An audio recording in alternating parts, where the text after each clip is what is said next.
नमस्कार दोस्तों, स्वागत है आपका स्टडी फॉर सिविल सर्विसेज में। यूपी पीएससी के जो पीसीएस एग्जाम होता है हर बार, प्लस जो आरओ एग्जाम होता है, उसके सारे प्रीवियस ईयर क्वेश्चन इस वाली वीडियो सीरीज में हम देने जा रहे हैं आपको। ये पार्ट वाइज होगी।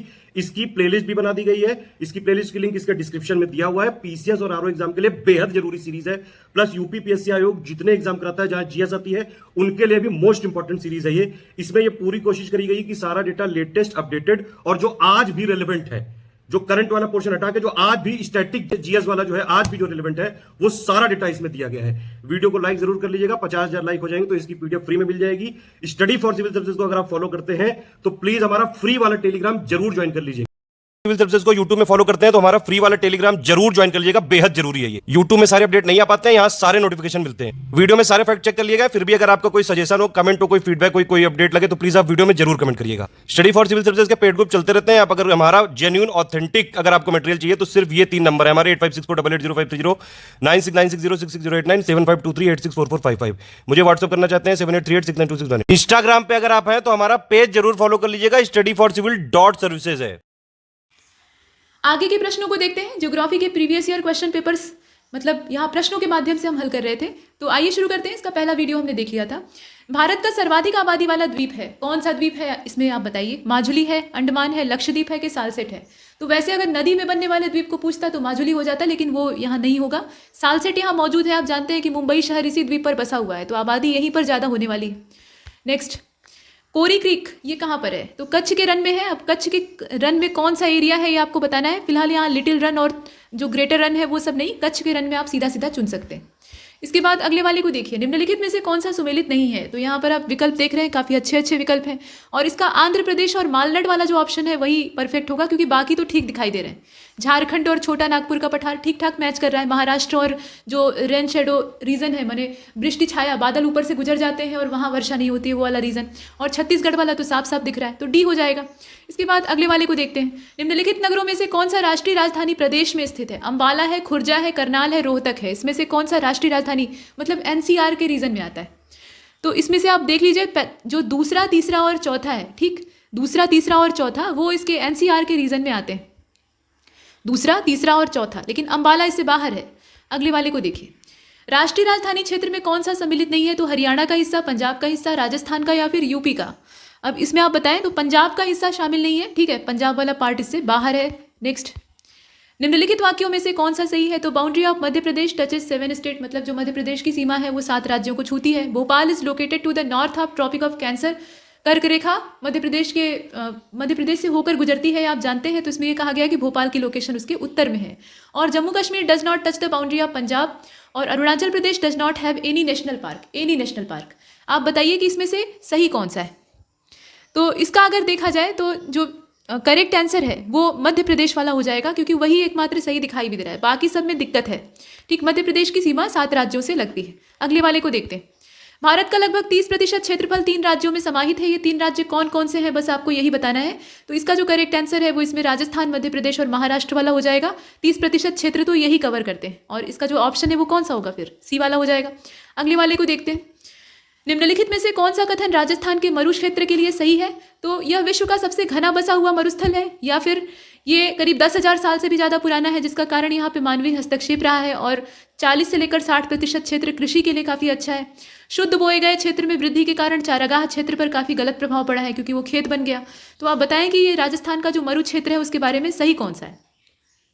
अब इसमें अगर आप ध्यान से देखें तो जो पहला, दूसरा, तीसरा, चौथा है, सब कुछ सही है। इसमें कुछ भी गलत नहीं है। जितने स्टेटमेंट है उसमें कोई समस्या नहीं। अगले वाले को देखिए। पुराना तो यही है। देश के किस प्रदेश में सबसे अधिक जिले हैं? जिलों की तादाद अगर देखी जाए तो जिलों की तादाद सबसे ज़्यादा इसमें यूपी में ही है। बाकी जितने भी राज्य आप देख रहे हैं उनकी तुलना में उत्तर प्रदेश में है। अगले वाले को देखिए। सोनभद्र जिले को स्पर्श करती हैं किन राज्यों की सीमाएं? ये सीमावर्ती जिला है वो ठीक है, लेकिन अब राज्यों की सीमाओं को आपको बताना पड़ेगा। तो सोनभद्र को टच करती हैं 4 राज्यों की सीमाएं, ठीक है, 4 अलग अलग राज्यों की सीमाएं सोनभद्र को छूती हैं। अगले वाले को देखिए। निम्नलिखित राज्य समूहों में से कौन सा एक तेलंगाना राज्य की सीमा बनाता है? तेलंगाना आंध्र से अलग हुआ है, उसका मतलब आंध्र प्रदेश का एक बड़ा हिस्सा तेलंगाना के रूप में बाहर हो गया। तो इसमें से आपको सीमाएं चुननी थी। और आंध्र प्रदेश, कर्नाटक, महाराष्ट्र और छत्तीसगढ़ वाला जो ऑप्शन है, आंध्र तो छुएगा ही, ठीक। तो आंध्र के बिना वाले जो ऑप्शन है उनको आप बाहर कर सकते हैं, हालांकि इसमें ऐसा कोई नहीं है। तो इसका जो करेक्ट आंसर है वो ए हो जाएगा। आंध्र प्रदेश, कर्नाटक, महाराष्ट्र और छत्तीसगढ़। याद रखिएगा, महाराष्ट्र और छत्तीसगढ़ भी। इसके बाद अगले वाले को देखते हैं। निम्नलिखित में से कौन सा सुमेलित नहीं है? तो त्रिपुरा अगरतला, मणिपुर आइजोल, नागालैंड कोहिमा और अरुणाचल प्रदेश ईटानगर। ये है क्या, ये बताने की आवश्यकता नहीं है, आप भी जानते हैं। अब इसमें से कोई एक गलत है, गलत कौन सा है बताइए? तो जो मणिपुर और आइजोल का दिया है वही गलत है, इसमें स्पष्ट रूप से दिखाई दे रहा है। इसके बाद अगले वाले को देखते हैं। लिस्ट 1 और लिस्ट 2 को मैच कराना है। असम, नागालैंड, अरुणाचल, मेघालय, शिलांग, कोहिमा, दिसपुर और ईटानगर, राजधानियां मिलानी है आपको। और इसका जो राइट आंसर है वो तीसरा, दूसरा, चौथा, पहला हो जाएगा। और तीसरा, दूसरा, चौथा, पहला यानी इसका बी वाला ऑप्शन परफेक्ट है। अब यहाँ अगर आप देखें तो असम की राजधानी क्या है? दिसपुर है। अरुणाचल प्रदेश को अगर देखा जाए यानी तीसरा वाला, तो उसका क्या हो जाएगा? ईटानगर हो जाएगा। बाकी भी आप आराम से मिला सकते हैं, कोई दिक्कत नहीं। अगले वाले को देखिए। भारत का सबसे बड़ा संघ राज्य कौन सा है? मतलब यहाँ यूनियन टेरिटरी की बात की जा रही है, तो दिल्ली है इसमें से। ठीक, इसमें अगर आप देखें तो दिल्ली यहाँ पे सबसे बड़ा है। अगले वाले को देखते हैं। पुडुचेरी का क्षेत्र विभाजित है। पुडुचेरी के बारे में लोग कंफ्यूज रहते हैं, कहाँ कहाँ है, तो ये किन किन राज्यों में है, आइए देखते हैं। अब इसमें अगर राज्यवार देखा जाए तो तमिलनाडु, केरल और आंध्र राज्य में ये फैला हुआ है। तमिलनाडु, केरल और आंध्र, तो इसका जो करेक्ट आंसर है वो सी वाला हो जाएगा। अगले वाले को देखिए। पूर्वी भारत के पहाड़ी और जंगली क्षेत्रों में निम्नलिखित में से कौन सा एक प्रजातीय समूह पाया जाता है? अब ये जो नॉर्थ ईस्टर्न इंडिया है इसके बारे में यहाँ पूछा गया है। अब इसमें से देखिए जो समूह है वो मंगोलायड है। मंगोलायड लोग कैसे होते हैं ये आपने पढ़ा होगा, फिलहाल सी वाला सही है। इसके बाद अगले वाले को देखिए। भारत की निम्नलिखित में से कौन सी जनजाति प्रोटो ऑस्ट्रेलाइड प्रजाति से बिलोंग करती है? तो प्रोटो ऑस्ट्रेलाइड प्रजाति जो है उसको अगर देखा जाए तो संथाल उनसे बिलोंग करते हैं। संथाल उसी तरह के हैं, मतलब उसी जाति से रिलेट करते हैं। इसके बाद अगले वाले को देखिए। निम्नलिखित में से कौन सी अनुसूचित जनजाति दीपावली को शोक के रूप में मनाती है? दीपावली को शोक पर्व के रूप में कौन मनाता है? तो ये थारू लोग हैं। ठीक, थारू और यूपी कनेक्शन बढ़िया है। इसके बाद अगले वाले को देखिए। इसमें कहा गया कि ऋतु प्रवास कौन करते हैं, मतलब जनजातियों के बारे में पूछा जा रहा है कि ऋतु प्रवास कौन करता है। तो ऋतु प्रवास करने वाली इसमें से भूटिया जनजाति है। अगले वाले को देखिए। भारत की सर्वाधिक बड़ी जनजाति कौन सी है? तो भील है, गोंड है, संथाल है कि थारू है? भारत की सबसे बड़ी, तो यहाँ जो सेंसस है वो 2011 का ही यूज़ करेंगे और गोंड उसमें सबसे बड़ी जनजाति के तौर पर दिखाई देते हैं। ठीक, इसके बाद नेक्स्ट, और यहाँ कहा गया कि टोडा एक जनजाति है जो कि रहती है। अब टोडा जनजाति कहाँ पर रहती है बताइए? तो नीलगिरी की पहाड़ी एकदम पश्चिम में, माफ कीजिएगा दक्षिण में आप चले जाइए, नीलगिरी की पहाड़ियों की ये स्थानिक जनजाति। इसके बाद अगले वाले को देखिए। कौन सी जनजाति जो है वो बहुपति विवाह प्रथा को मानती है? मतलब एक स्त्री के कई सारे पति होते हैं। ठीक, बहुपत्नी प्रथा तो बहुत जगह दिखाई देती है, लेकिन ये थोड़ी सी अनोखी परंपरा है। इसका कुछ विवरण हमें अपने पुराणों और जो धर्म ग्रंथ हैं उनमें भी दिखाई देता है। फिलहाल कादर, लोढ़ा, मुंडा और टोडा, इसमें से कौन सा होगा? तो टोडा हो जाएगा। टोडा जनजाति में ये अनोखी प्रथा पाई जाती है। अगले वाले को देखिए। एक जनजाति जो सरहुल त्यौहार मनाती है, सरहुल किसका त्यौहार है ये आपने पढ़ा होगा, और इसमें से मुंडा हो जाएगा। ठीक है, मुंडा जनजाति इससे कनेक्ट है। कौन सा एक सुमेलित नहीं है? अब यहाँ त्यौहार देखिए, तो फसली त्यौहार दिया, जैसे बिहू जो है इसका संबंध किससे है? असम से है, ऐसा दिया हुआ है। और ओणम का आंध्र प्रदेश से है, पोंगल का तमिलनाडु से है, बैसाखी का पंजाब से। इसमें से गलत कौन सा है? गलत आपका ओणम और आंध्र प्रदेश है। ठीक है, यहाँ कोई मैच ही नहीं है, तो यहाँ पे आप चुन लीजिए बी वाले को। अगले वाले को देखिए। कौन सा युग में सही सुमेलित नहीं है? तो गोवा की भाषा है कोंकणी, मेघालय की भाषा है खासी, नागालैंड की भाषा है अंगामी और सिक्किम में तिब्बती बोली जाती है। अब इसमें से आपको बताना है, जो गलत है वही तलाशना है, और गलत इसका है सिक्किम और तिब्बती, कोई मैच नहीं है। ठीक, यहाँ पे डी वाले को चुनते हैं। इसके बाद अगले प्रश्न की ओर बढ़ते हैं। भारत में निम्नलिखित में से किस जनजाति में बहुपतित्व प्रथा मानी जाती है? तो यहाँ एक से ज़्यादा जनजातियाँ आपको चुननी है। पिछले वाले में आपने एक ही चुना था, और इसमें से करेक्ट आंसर हो जाएगा तीसरा और चौथा। ठीक, तीसरा और चौथे का मतलब समझ रहे हैं? इसका जो ऑप्शन है वो सी वाला हो जाएगा, और जौनसारी और टोडा दोनों में ये पाया जाता है। इसके बाद अगले वाले को देखिए। इसमें कहा गया कि लिस्ट 1 में जनजाति दिया है और दूसरे में मतलब लिस्ट 2 में क्षेत्र दिया है। कौन सी जनजाति किस क्षेत्र में, मिलान करके देखिए। तो बुमला क्षेत्र जो है, माफ कीजिएगा, बुमला जनजाति जो है वो अरुणाचल, यहाँ इस प्रकार से दिया हुआ है। इसमें मैच तो है नहीं, पहले इसको देख लेते हैं। बुमला जनजाति है, भूटिया है, टोडा है और सेंटिनेलीज है। ठीक, ये काफ़ी लुप्त प्राय लोग हैं। अब इधर दिया हुआ है अंडमान निकोबार, तमिलनाडु, सिक्किम और झारखंड। तो आप जानते हैं कि सेंटिनेलीज जो है वो कहाँ मिलेंगे? अंडमान निकोबार वाले एरिया मिलेंगे। और डी का पहला इसमें सिर्फ 2 ही विकल्पों में है, यानी बी गायब हो जाता है और डी गायब हो जाता है। ठीक, या तो ए आपका उत्तर होगा या फिर सी वाला होगा। और इसका जो राइट आंसर है वो इसमें से कौन सा होगा? इसका पहला वाला ही होगा, यानी ए इसका सही। इसके बाद अगले वाले को देखते हैं। लिस्ट 1 को लिस्ट 2 से आपको मिलान करना है। टोडा, लेप्चा, बिरहोर और गारो दिया हुआ है। इसमें देखिए कि क्षेत्र कौन सा है किसका। अब इसका हो जाएगा बी वाला, तीसरा पहला, चौथा दूसरा, उसी हिसाब से इसको देख लेते हैं। यानी टोडा का क्षेत्र क्या हो जाएगा? तमिलनाडु, नीलगिरी की पहाड़ी क्षेत्र है, तो जहाँ जहाँ पड़ेगा उसमें देख लेंगे। और लेप्चा का हो जाएगा सिक्किम, बिरहोर का कहाँ हो जाएगा? झारखंड हो जाएगा। हालांकि कुछ बिरहोर जो है वो बिहार वाले रीजन में भी पाए जाते हैं। और गारो का मेघालय हो जाएगा। ऐसे आप मैच करेंगे। नेक्स्ट, भारत में जनजातियों का निर्धारण, उसका आधार क्या है? तो सांस्कृतिक विशेषीकरण और विभिन्न आवास है, भाषा और बोली है, सामाजिक रीति रिवाज और विभिन्नताएं हैं, या आर्थिक स्तर है। तो सांस्कृतिक आधार पे ही विभाजन होता है, यहाँ सांस्कृतिक आधार ही चुनना सबसे बेहतर होगा। कल्चरल जो स्पेसिफिकेशन होता है उसी के आधार पर डिसाइड करते हैं।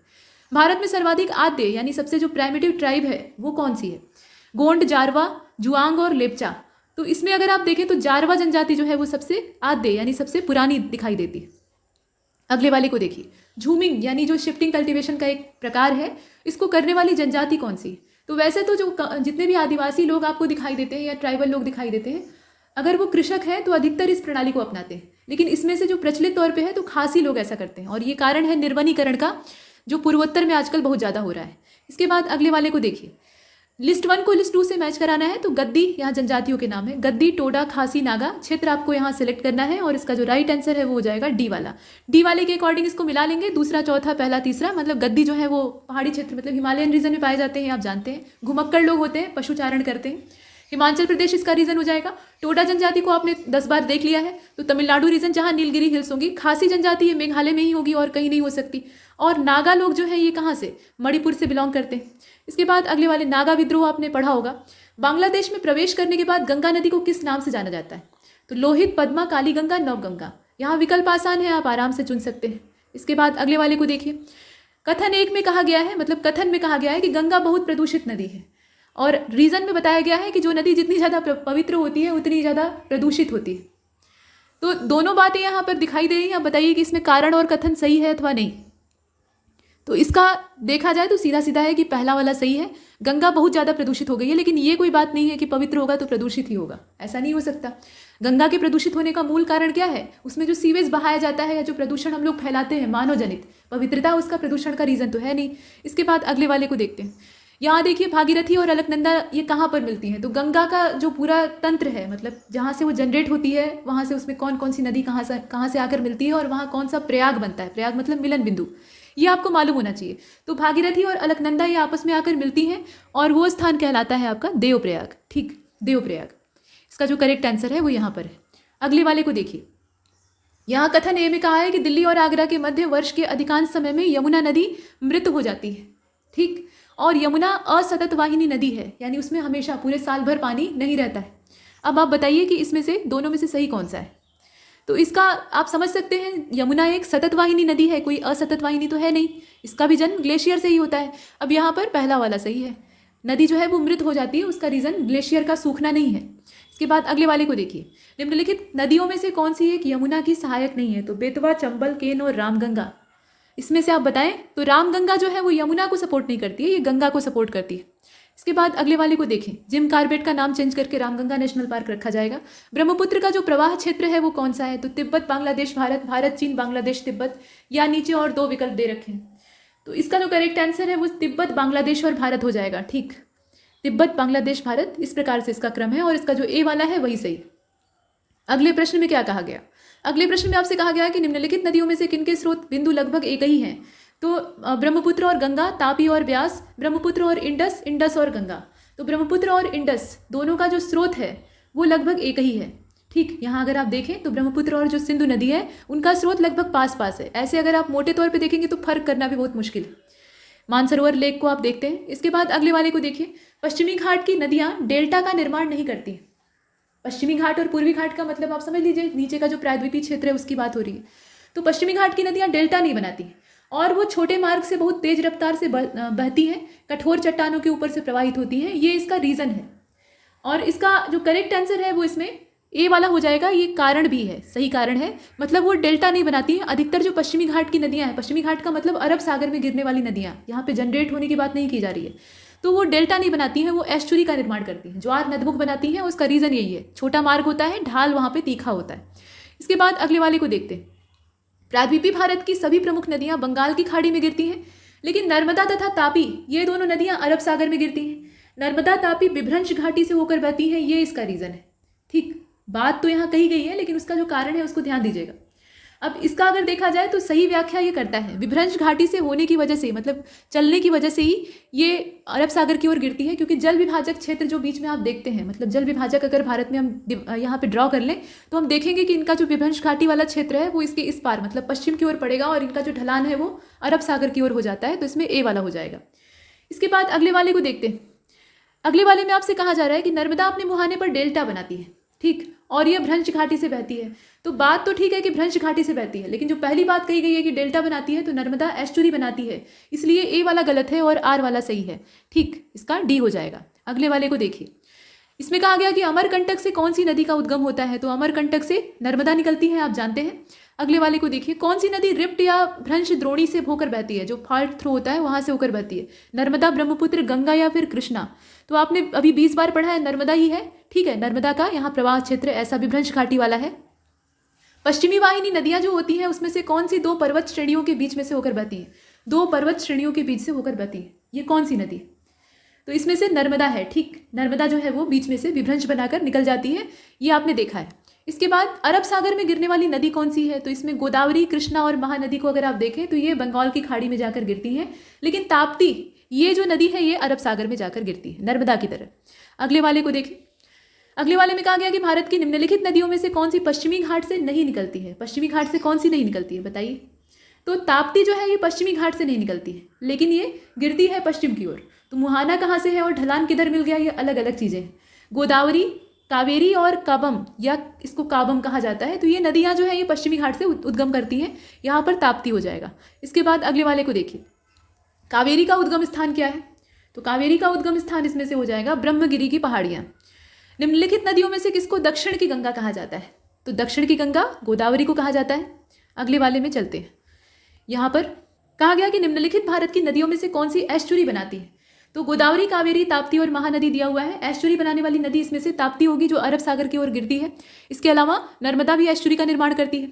अगले वाले को देखते हैं, दक्षिण भारत की नदियां प्रमुख रूप से निम्नलिखित में से कौन सा अपवाह तंत्र फॉलो करती हैं, प्रमुख रूप से, ऐसा नहीं कि सभी। तो इनका जो प्रायः अपवाह होता है वो डेंड्रेटिक होता है, यानी वृक्षाकार जो पैटर्न होता है उसको ये फॉलो करती है। निम्नलिखित नदियों में से किस तरह का किसका यानी किस नदी का जो जल ग्रहण क्षेत्र है वो सबसे बड़ा है, नर्मदा, महानदी, गोदावरी और कृष्णा, ऐसे दिया हुआ है। और इसका जो राइट आंसर है वो गोदावरी हो जाएगा। आकार प्रकार में गोदावरी का जो जल ग्रहण क्षेत्र है वो सबसे बड़ा है। अगले वाले में चलते हैं, हगरी, हागरी या हगरी ये नदी है। अब ये किसकी ट्रिब्यूटरी है ये आपको बताना है। तो भीमा नदी की ये सहायक है, गोदावरी की है, कृष्णा की है कि तुंगभद्रा की है, तो ये तुंगभद्रा को सहयोग करती है। और तुंगभद्रा किसको सहयोग करती है जरा बताइएगा। अगले वाले में चलते हैं, यहाँ कहा गया कि which one of the following is the actual source of Son river.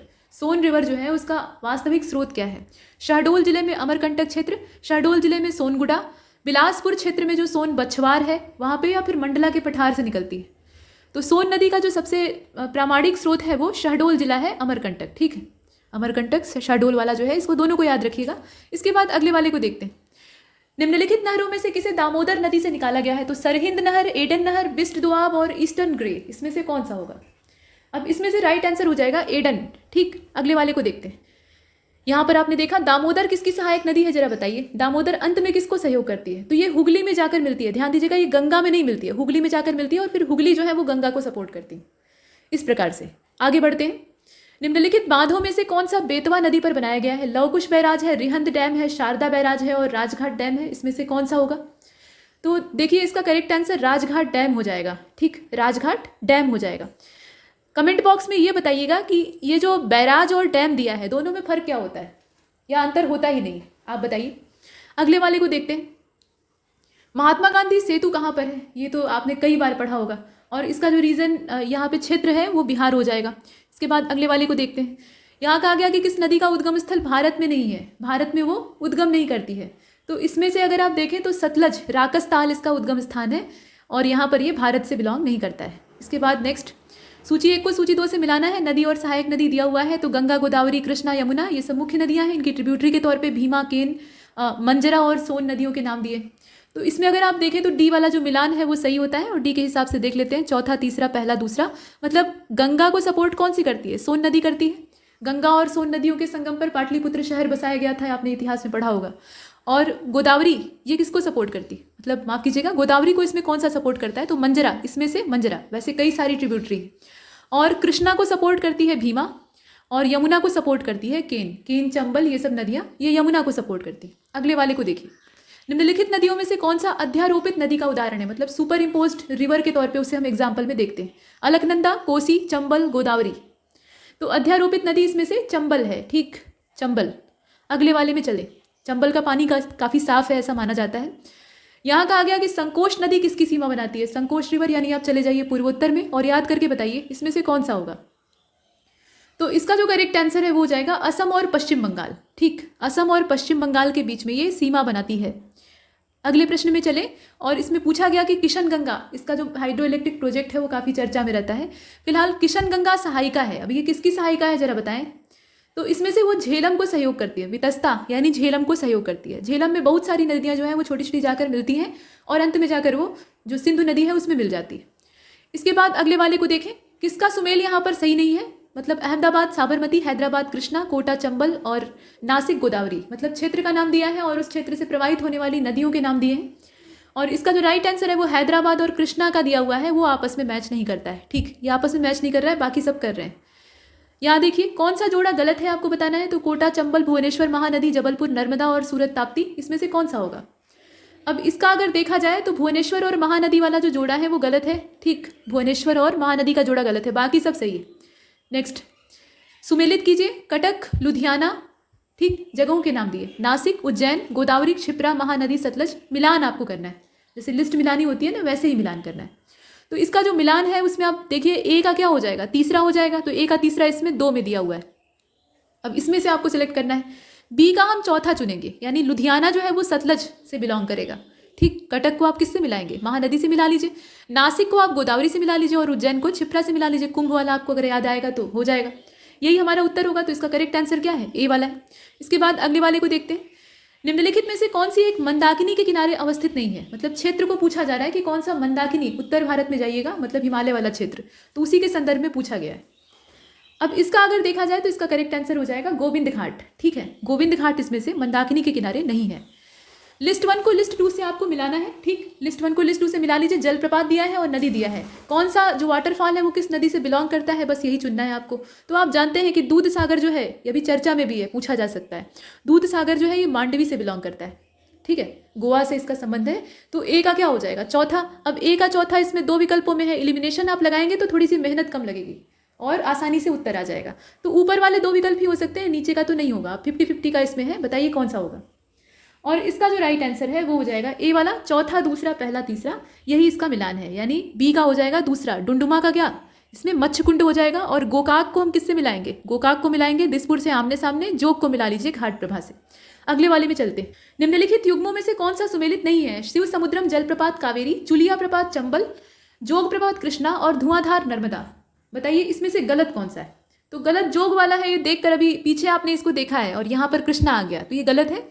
इसके बाद अगले वाले में चले, भारत में निम्नलिखित जलप्रपातों में से कौन सा गोवा में है। तो दूध सागर है इसमें से, ठीक है। अभी पीछे आपने मांडवी और दूध सागर को पानी कहाँ से मिलता है, मांडवी से मिलता है।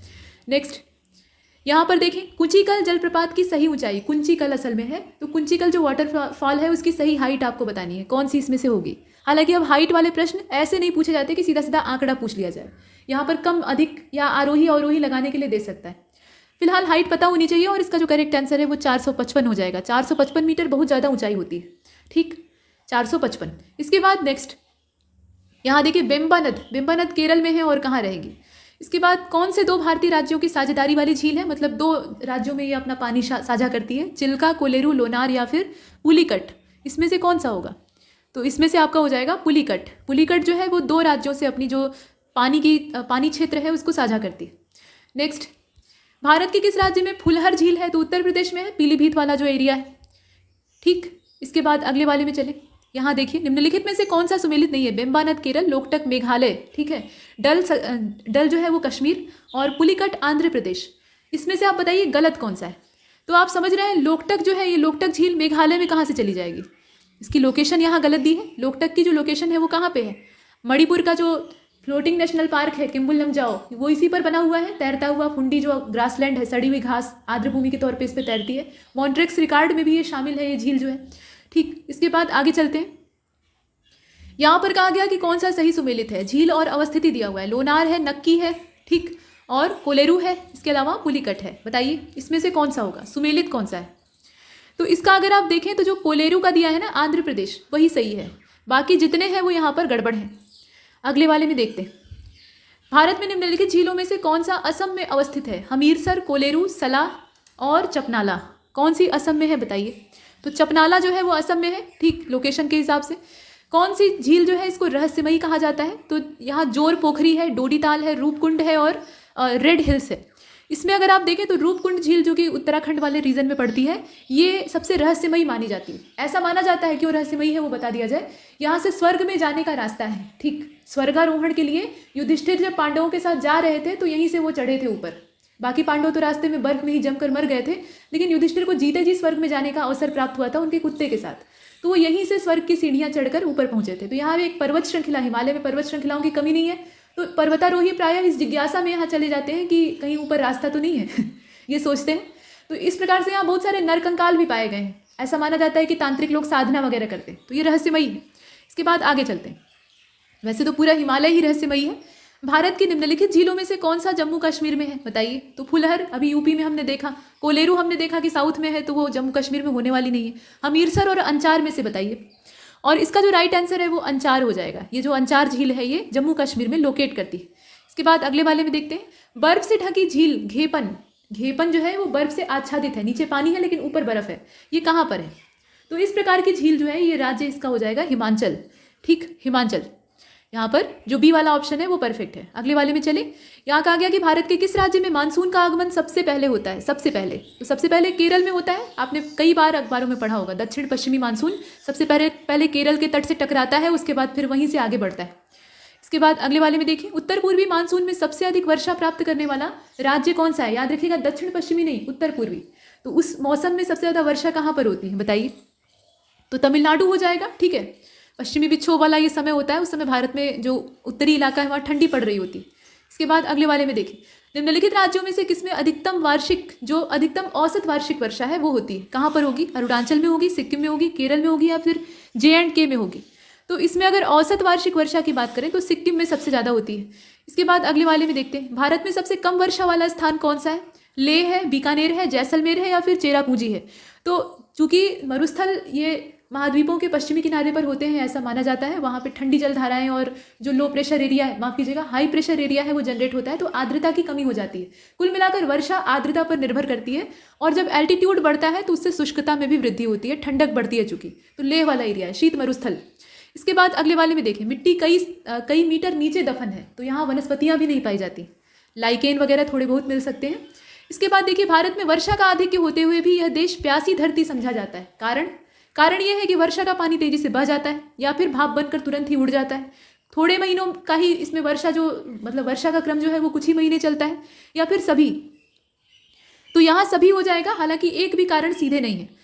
यहाँ प्यासी धरती का देश होने का रीज़न क्या है? मानसून का एक सीज़न है, तो मानसून तो सीजनल होता ही है, पूरे साल भर वर्षा, कोई विषुवत रेखा तो है नहीं। तो आपको पानी को संरक्षित करके रखना था, तो हमारा जो जल संचयन है वो बेहतर नहीं है। जो राज्य हमारे देश में भी ऐसे हैं जल संचित करने की बेहतर विधियाँ जानते हैं और करते हैं, वो पानी के संकट से 2-4 नहीं होते हैं। 2-4 कौन होता है? जो बर्बाद करता है।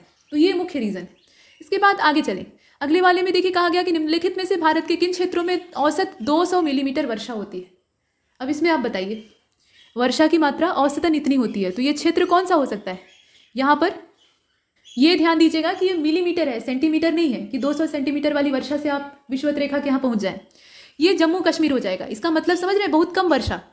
अगले वाले में चले, अगले वाले में कहा गया कि भारत में अंतर्देशीय जल मार्गों का पर्याप्त विकास नहीं हुआ है, ठीक। कारण यह है कि भारत में अधिकतर भागों में वर्षा साल के 4 महीनों में ही होती है, तो पानी चाहिए ना जलमार्ग के लिए। अब बताइए कि इसमें सही कौन सा है? तो सही इसमें आपका ए वाला है। कारण और कथन दोनों सही है और व्याख्या भी ठीक ठाक है। रीज़न आपको बता दिया गया, 4 ही महीने वर्षा होती है, तो जो अंतर्देशीय जलमार्ग है वो चालू नहीं रख सकते ज़्यादा समय तक। नेक्स्ट, यहाँ देखिए, भारत के उत्तरी मैदानों में शीत ऋतु में वर्षा होती है। किस चीज़ से होती है? मतलब कौन सा मौसमी प्रक्रिया बनती है जिसकी वजह से ऐसा होता है? तो वेस्टर्न डिस्टर्बेंस जो होता है, जो कि भूमध्य सागरीय रीजन में पैदा होता है, उसकी वजह से ऐसा होता है। पश्चिमी विक्षोभ की वजह से वर्षा होती है, जो रबी की फसल होती है उसके लिए फायदेमंद होती है। इसके बाद अगले वाले को देखें, तमिलनाडु में शरदकालीन वर्षा अधिकांश किन कारणों से होती है?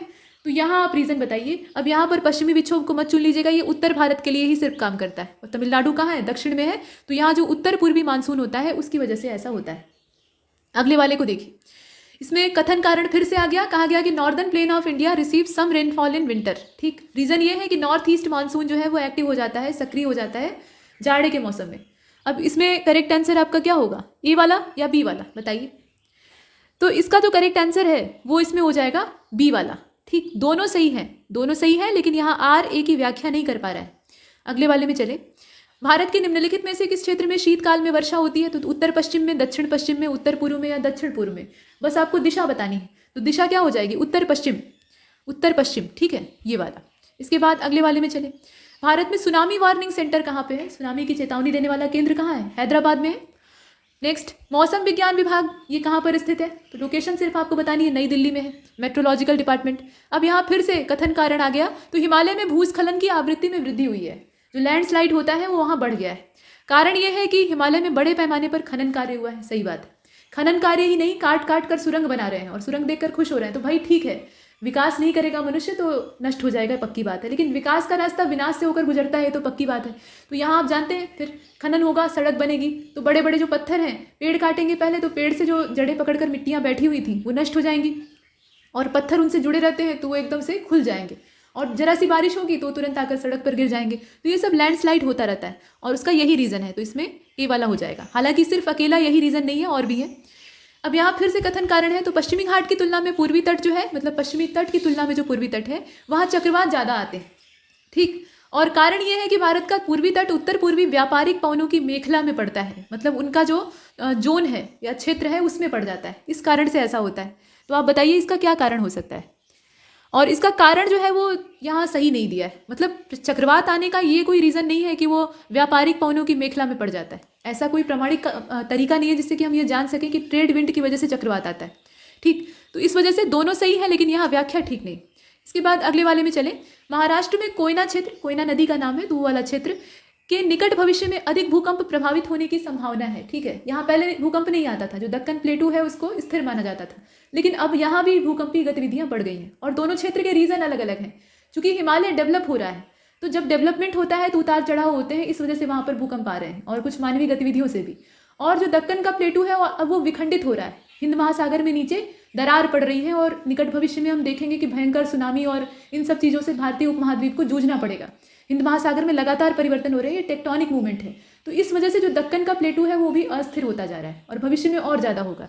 अब यहाँ आपको बताना है, तो कारण आर जो इसमें दिया है कि कोयना बांध एक पुराने भ्रंश तल पे, यहाँ पर पानी का जो अमाउंट है वो भी एक रीज़न है, मतलब जो यहाँ रिजर्वायर बनाया गया है उसमें ज़रूरत से ज़्यादा पानी का दबाव ये कृत्रिम भूकंप पैदा कर सकता है।